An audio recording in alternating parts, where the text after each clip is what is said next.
Oh, ang liliit. Ano ba sabi? Ayan. Ito kasi parang Ah, medyo yung sumama loob ni Pulong eh. No? Doon sa desisyon na kung saan, dito ito sabi niya, basahin ko para medyo meron tayong premise. This decision is a gross and disgraceful miscarriage of justice. It is not law, it is a political theater. My father, 80 years old, ayan, matanda na raw yung tatay niya, pero ganun pa rin yung naging desisyon. No? Yung kaugnay ito sa yung sa interim interim release. release. Oo. Ayan, sabi niya rin dito na yung CIA, ito yung sinasabi ko kahapon, to all kidnappers of my father, I will make sure that you will pay for the crime that you have committed. To the CIA who connive in this criminal act, my father's kidnapping will not silence him. As a matter of fact, you might just have helped him making him a martyr. O yun, martyr pala. Ayan. Yan na. Kaya ayaw payagan yung interim release nila. Paulit-ulit sila nung kidnapping. Eh paano kapag ka in-interim release nila? Siyempre ipapadala yan sa ibang bansa, 'di ba? Sa ibang Correct. bansa ikukulong yan. Kung merong papayag. Kaso mukhang isa sa reason kung Walang makita. walang pumapayag eh. Sabi ko nga sa iyo, sino ba naman bansa ang papayag tapos masasakop yung mga parke nila magiging Duterte Park? 'Di ba? Oo, Duterte Street. Isa yan sa dahilan kung bakit hindi mapagbigyan yung kanilang mga interim release kasi nga baka pagka pinagbigyan hindi na ibalik dahil yan pa lang nakakulong pa nga lang sa kanila hindi na nila nirerespeto yung ICC. Oo. 'Di ba? 'Di ba? Mm. Yun nga lang nung unang hearing 'di ba? Kung paano bastusin. 'Di ba yung pronouncement din nung dati niyang executive secretary si Medialdia. Oh. 'Di ba? Medyo parang feeling ng ICC medyo offensive eh. Kaya lagi sablay yung mga banatan nila kaya medyo sa tingin ko ginagatasan lang talaga sila ni ni Nino? Kaufman. Baka may utos ni Sara. Yun ang isa sa iniisip ko. Baka utos ni Sara na patagalin hanggang 2028 nga. Oh, ay Diba? Para magamit doon sa sa election. O yan. Ikaw ba naman, iisipin mo, okay naman pala yung tirahan ng tatay ko dito. Di ba? May higaan. Ang matatanda naman, ang matatanda hindi na problema niyan yung magagarbong bahay, malalaking bahay o kumpleto yung sa bahay. Ang gusto niyan, ganchilyo na lang. Oy, tsaka confirm yun. May confirm pala may conjugal room pala yan eh. Pagka dadalaw, makaka-score si Digong. Oo, pwede. Di ba? I say that. Tell them. What are you gonna say? I don't to Where? Papa Da and I don't to To church. so and I like to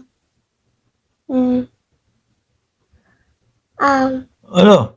heal. Okay. Later. Sige. Ilan taon na yan si Marcus? 4 na taon. Mamamasyal daw kami. Malalaki mga bata ngayon. Okay, tulog na. Go. Yun. Nasaan tayo? Yung makaka-score. Makaka-score pa din naman eh. May conjugal lang. Ang Na kung saan pwedeng chumukchak. ang problema hindi pinapapasok si Hanelet. Di ba? Hindi. Si Zimmerman naman pinapasok. Hindi na pwede yun kasi dating asawa na naman yun eh. Baka ang gusto ni Tatay Digong nila si Alpotera kasi mas bata yata yung si Alpotera at mas di ba?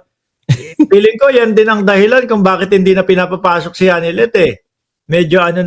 Medyo may edad na. Para kay dating Pangulong Duterte. Yung Alpotera mukhang makinis eh. Mukhang maasim pa. Sabi ni Nilda Arceo, binati lang yung mga nandiyan sa comment section. Shout out po doon sa lahat ng nasa comment section ha. Yan, balik tayo doon sa pinag-uusapan natin. Yung pambabastos nila sa ICC, kaya ang nangyayari is, hindi sila pinapayagan. Di ba? Yun nga 'di ba kasi kagaya nga rin nung napag-usapan natin kahapon, madami din talaga sila mga pronouncement na kung saan nakakaapekto dun sa gagawing desisyon ng ICC. Mhm. Pero mo ikaw ba naman sabihin yung mga kidnapping na ganyan, tapos nakikita nagkakagulo yung mga supporters ni Digong, Oh. tapos nagganap ng malawakang rally, tapos malalaman mga senador, may Senator Black si Digong. Oo. Yan ba magiging patunay yan na talagang medyo maimpluwensya pa rin no yung dating pangulong si Digong. At kung hahayaan nila na iuwi o ilagay sa ibang bansa, baka yung impluwensyang yon hindi kayanin nung mga bansa na tatanggap o nung bansang tatanggap at Tama. maapektuhan pa din. So, ang Tama. mangyayari ay hindi patas para doon sa mga di umanong biktima ng dating Pangulong Duterte. Oo. Ano sabi pa doon? Ang sinabi pa isa pa is ano daw? Martir? Oo, martir. Ginawa nyo lang martir. Yang ano nyo. Kahit na ayun parang nagpapasalamat pa siya sa CIA. Dahil tinulungan niya lang maging martir yung aking tatay, parang gano'n. As a matter of fact. Saan niya nakuha yung CIA? Bakit bigla siyang nagkaroon ng CIA na word?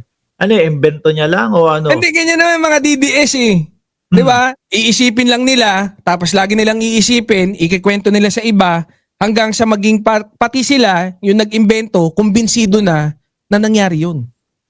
Ang dami niyan. Sa bagay, no? Kaya nga eto patuloy sila ng ganyan. Okay lang no, kahit wala tayong hawak na ebidensya. Importante sabihin mo sa DDS. Kapag sinabi mo sa DDS yan, magiging totoo na yan. Oo, tama. Oh. Ganyan talaga sila. Kaya yung mga vloggers nila, pati yung mga politiko nila, Supporters. mga politiko, Oo, yan pa. okay na sa kanila yung, tayo nahihirapan pa paano natin sasabihin yan? Wala naman tayo ebidensya, ganito, ganyan. Tayo, hirap pa tayo maghanap Kami minsan tumatagal kami ng siguro kalahating araw para sa isang ebidensya na kailangan mahanap natin. Pagka wala, hindi namin maiba-vlog. Pero sila, pagka nasabi, naku, paniwalaan na agad. Oo. Ganun na agad. Di Si ba? ano nagsabi niyan, paniwalaan nyo na. Malamang totoo yan. Kunyari sa US na ganap. Meron nagsabi doon ng taga-US na, eto nasa US eh. Sakto yan. Totoo yan. Ganun yung mga katwiran nila. Kagaya nitong sa atin, di ba? Itong sa birahan. Kada isang topic, meron tayong ipinapakita na materyales para source. Para ma-build natin yung trust ng taong bayan. Oo. Di ba? Sabi ni Odi Lenon, naniniwala si Pulong sa sarili niyang kasinungalingan. Manaksak na lang siya doon sa club. Di ba? Ano ba? Hindi. Ito doon ako late kasi hindi ko na natatanong yan nakasuhan ba siya doon? Kinasuhan siya ng bugaw? Ay, hindi ko alam kung hindi yata nagkaso yung Hindi nagkaso. Oo, Siguro, hindi nagkaso yung... Takot na din kay Pulong, most probably, syempre, doon din siya nakatira. Tapos baka nga hindi na inareglo yan talagang natakot lang Tsaka ito pa isang pansin ko sa mga DDS Ito pa isang pansin ko sa mga DDS. Kagaya niyan, may mga video. Si Pulong na sinabi, ang tagal na nun. Whatever, kung kailan pa man yan, di ba? Sila, ang sasabihin pa nila, AI yung video. Parang napanood ko yun sa isang vlogger na kalbo Sino? AI daw. Oo. AI daw yung ewan ko kung sa kanya ko napanood yun. AI yung video, biruin mo, kitang-kita mo na. Tapos yung tawag na, pulburon video nila, hindi daw AI, putek na. Yun nga.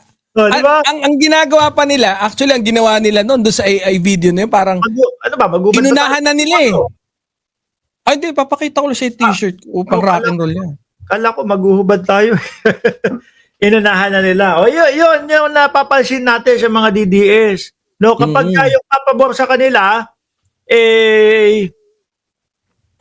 tuloy. Pero kapag hindi papabor sa kanila, ayan. Oo, ganyan yung galawan talaga nila. Di ba, yan nga. Si Harry Roque, ganyan na ganyan din. Yun, humbakla. Anyway, lumipat na tayo sa susunod natin topic. Baka kung ano lang masabi natin kay Boss Roque.